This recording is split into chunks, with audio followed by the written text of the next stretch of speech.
Hi అండి, welcome back to our channel. జొన్నలతో చాలా రెసిపీ చూసే ఉంటారు, దోశ కూడా ప్రిపేర్ చేసుకుంటారు. అలా కాకుండా ఈవినింగ్ టైంలో ఎంతో ఆరోగ్యకరమైన గుగ్గిలు ఎలా ప్రిపేర్ చేయాలో చూపిస్తాను. చాలా అంటే చాలా మంచిదండి. అలాగే బరువు తగ్గాలనుకున్న వాళ్ళకి రోజుకు ఒక కప్పు తింటే చాలా మంచిదండి. ఇది ఎలా ప్రిపేర్ చేయాలో చూపిస్తాను. అందరికీ తెలుసు కదండి, జొన్నలు కొన్ని వెరైటీస్ అయితే పచ్చగా ఉంటాయి, ఇవైతే తెల్ల జొన్నలు. నేను ఎక్కువ సార్లు పచ్చ జొన్నలు కూడా తీసుకొస్తాను, మీరు వీడియోస్లో చూసే ఉంటారు. ఎక్కువ దోశకు కూడా ఉపయోగిస్తానండి. 2 గ్లాసులు జొన్నలకి 1 గ్లాసు మినపప్పు, అలాగే 1 స్పూన్ వరకు మెంతులు వేసి నానబెట్టేస్తాను. ఇంకా రైస్ అయితే అస్సలు యూజ్ చేయను. జొన్న దోశ కూడా చాలా బాగుండిద్ది. కాకపోతే ఈరోజు నేను జొన్నలతో చాలా హెల్దీగా గుగ్గిలు ప్రిపేర్ చేస్తానండి. అంటే సాయంత్రం పిల్లలు వచ్చిన తర్వాత ఈవినింగ్ స్నాక్స్కి, అలాగే మార్నింగ్ బ్రేక్ఫాస్ట్కి బీపీ షుగర్ ఉన్న వాళ్ళకని కాదు, బరువు తగ్గటానికని కాదండి, ఎవరికైనా చాలా మంచిది. ఎందుకంటే మనకి ఇది పొట్టుతో సహా తినేస్తాం కదా.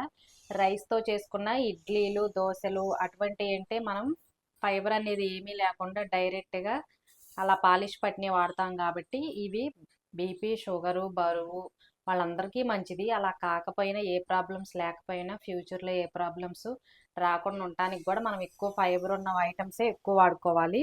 ఇప్పుడైతే మనకి జొన్నలు బాగా అందుబాటులో ఉంటున్నాయి, అన్ని సూపర్ మార్కెట్లలో మామూలుగా మనకి పప్పుల షాపులు అన్నిట్లో అందుబాటులో ఉంటున్నాయి కాబట్టి కాస్ట్ కూడా చాలా తక్కువ అండి. రైస్తో పోల్చుకుంటే కూడా చాలా హెల్దీ. తప్పకుండా మీరు ట్రై చేయండి. ఎలా చేయాలో చూపిస్తాను. ఇప్పుడు ఇవి ప్రిపేర్ చేసుకోవటానికి ఎక్కువగా కొంచెం గట్టిగా ఉంటాయి కదా, హార్డ్గా ఉంటాయి కాబట్టి ముందు రోజు నైటే నానబెట్టేసుకోవాలి. అదే ఈవినింగ్ చేసుకుంటే మార్నింగ్ నానబెట్టేసుకుంటే సరిపోయిద్ది. నేనైతే నానబెట్టి రెడీగా ఉంచానండి, చూసారా చక్కగా నానిపోయినాయి. మధ్య మధ్యలో మనకి మంచి టేస్ట్ కోసం పల్లీలు కూడా ఒక గుప్పెడు వేసానండి. మీకు కావాలంటే శనగలు కూడా వాడుకోవచ్చు, కానీ చిన్నపిల్లలు తినే వాళ్ళకైతే ఇవి కొంచెం తియ్యగా అనిపిస్తాయి కదా పల్లీలు. ఇలా నానబెట్టేస్తే మనం అప్పటికప్పుడు ఫ్రెష్గా ఉడకబెట్టుకొని తింటాం కదా, శనక్కాయలు బండి మీద దొరుకుతాయి కదా, అలా అనిపించిద్ది అనమాట. అందుకోసం ఇవంటే ముందు రోజు నైట్ నానబెట్టాల్సిన అవసరం లేదు, జొన్నల వరకు నానబెట్టేసుకోండి.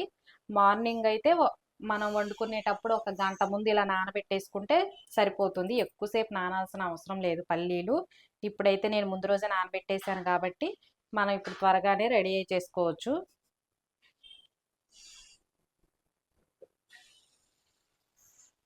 ఇలా నానబెట్టేసుకున్న పల్లీలు అలాగే జొన్నలు కుక్కర్లో వేసి 5 విజిల్స్ రానివ్వాలండి. మనకు కొంచెం గట్టిగా ఉంటాయి కాబట్టి ఎక్కువ విజిల్స్ అవసరం అవుతాయి.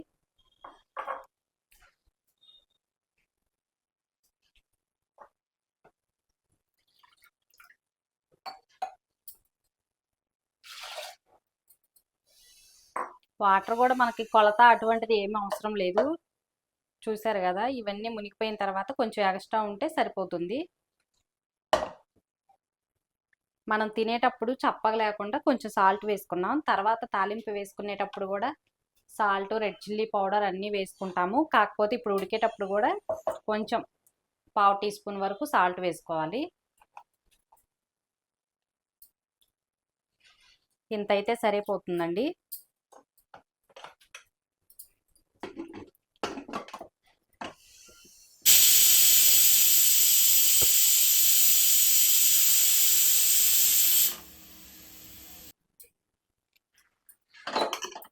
ఐదు విజిల్స్ వచ్చినాయి కదా, కుక్కర్ ఓపెన్ చేద్దాం.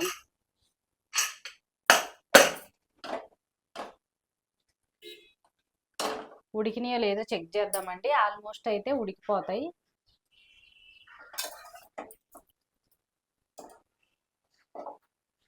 చూసారు కదా, ఇలా అంటే ఎంత మెత్తగా ఉందో అంత మెత్తగా సాఫ్ట్గా ఉడకాలి. మనకి తినేటప్పుడు గట్టిగా అస్సలు అనిపించకూడదండి, లేకపోతే మనం ఈ గుగ్గీలు అస్సలు తినలేము. అందుకోసమే 5-6 విజిల్స్ రానివ్వండి. నేనైతే 5 విజిల్స్ రానిచ్చాను, చక్కగా పర్ఫెక్ట్గా ఉడికిపోయినాయి. ఇప్పుడు వాటర్ లేకుండా వడకట్టుకోవాలి. ఇప్పుడు ఈ జొన్నల్ని ఒక స్టెయినర్లోకి తీసుకుందాం.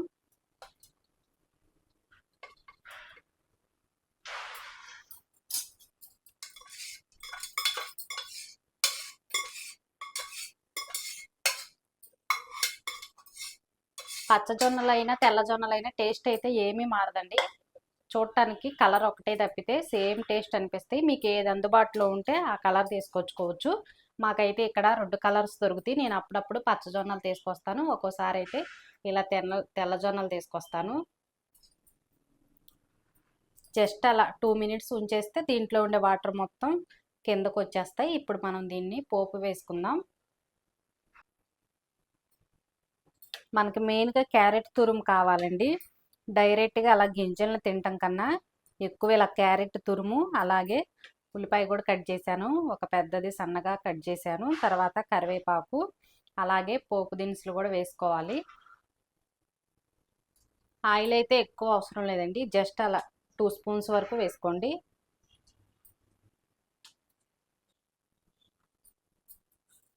మినపప్పు, శనగపప్పు, అలాగే ఆవాలు, జీలకర్ర అండి.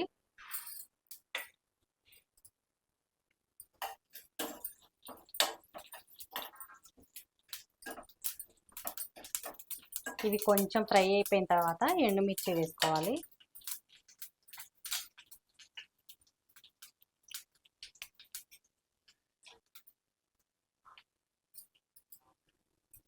అలాగే వెల్లుల్లిపాయలు పొట్టు తీసుకొని ఇలా కట్ చేశాను.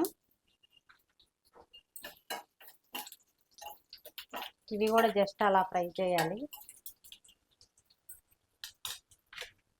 తర్వాత ఉల్లిపాయ, కరివేపాకు యాడ్ చేస్తున్నాను.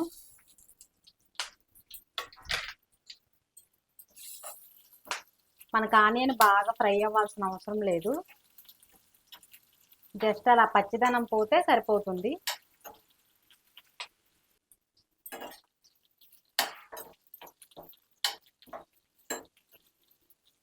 ఇప్పుడు 1/2 టీ స్పూన్ వరకు పసుపు యాడ్ చేద్దాం. జస్ట్ కొంచెం సరిపోతుంది. తర్వాత ఇంగు పొడి అండి, మంచి అరోమా కోసం 1/2 టీ స్పూన్ వరకు వేయండి.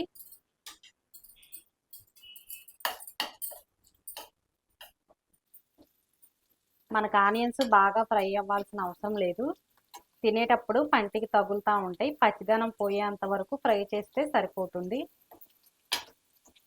రెడ్గా రావాల్సిన అవసరం లేదు, కొంచెం కచ్చా పచ్చాగా ఉండాలి. చూసారు కదా, ఇవి ఆల్మోస్ట్ 50% ఫ్రై అయిపోయినాయి. ఇప్పుడు ఈ జొన్నలు, పల్లీలు వేసేసుకోవాలి.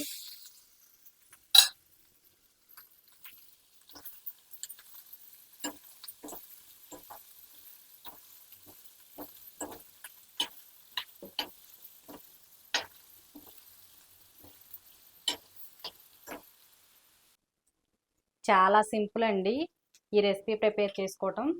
మనం ముందు రోజు నైటే నానబెట్టేసుకుంటే మీకు కుదిరితే మార్నింగ్ చేసేసుకోవచ్చు, లేకపోతే ఫ్రిడ్జ్లో పెట్టేసుకొని ఈవినింగ్ స్నాక్స్ లాగా కూడా ప్రిపేర్ చేసుకోవచ్చు. నానబెట్టేసుకుంటే 2-3 రోజులైనా ఫ్రిడ్జ్లో ఉంటాయి. మనకి ఎప్పుడు కావాలంటే అప్పుడు కుక్కర్లో 5-6 విజిల్స్ రానిచ్చి ఇట్లా తాలింపు వేసుకుంటే చాలా బాగుంటాయి ఈవినింగ్ స్నాక్స్కి. అలాగే మార్నింగ్ బరువు తగ్గాలనుకున్న వాళ్ళకి మార్నింగ్ బ్రేక్ఫాస్ట్ ఇడ్లీ, దోశల బదులు ఇటువంటివి తినొచ్చు. రెడ్ చిల్లీ పౌడర్ తక్కువే వేసుకోండి. మనం డైరెక్ట్గా తినేవి రైస్లో అటువంటివి కలుపుకునే వాటికైతే రెడ్ చిల్లీ పౌడర్ ఎక్కువ కావాలి. డైరెక్ట్గా ఇలా గుగ్గిల్లా తీసుకుంటున్నాం కాబట్టి తక్కువే వేసుకోవాలి. తర్వాత రుచికి సరిపడా సాల్ట్, మనం ఉడికించేటప్పుడు కూడా వేసుకున్నాం కాబట్టి చూసి వేసుకోండి. ఇప్పుడైతే స్టవ్ లో ఫ్లేమ్లో పెట్టేసుకోండి.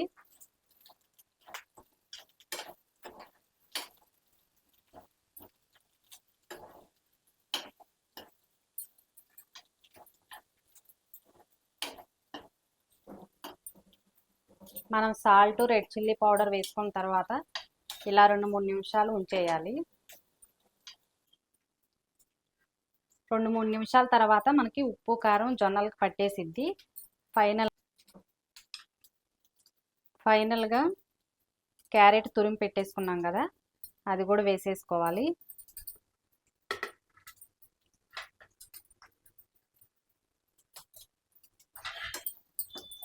మీకు ఇంకా బాగా ఇష్టపడితే పచ్చి కొబ్బరి తురుము కూడా వేసుకోవచ్చు. వారానికి 2-3 సార్లు అయినా ఈవినింగ్ స్నాక్స్ లాగా లేకపోతే మార్నింగ్ బ్రేక్ఫాస్ట్ లాగా కూడా చేసుకోండి. చాలా మంచిదండి, ఎక్కువ ఫైబర్ ఉండిద్ది. దీంట్లో మనకి నష్టం వచ్చేది ఏమీ లేదు, చిన్నపిల్లలు కూడా తింటారు. క్యారెట్ తిన్నట్టు ఉంటుంది, అలాగే ఇలా ఫైబర్తో ఉన్న జొన్నలు కూడా తిన్నట్టు అనిపించిద్ది. చూసారు కదా ఎంత కలర్ఫుల్గా ఉందో, టేస్ట్ కూడా బాగుండిద్ది. ఇప్పుడు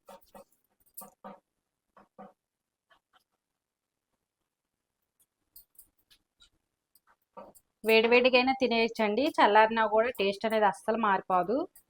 చల్లారిపోయినా కూడా బాగుండిద్ది, వేడివేడిగా తింటే ఇంకా బాగుండిద్ది.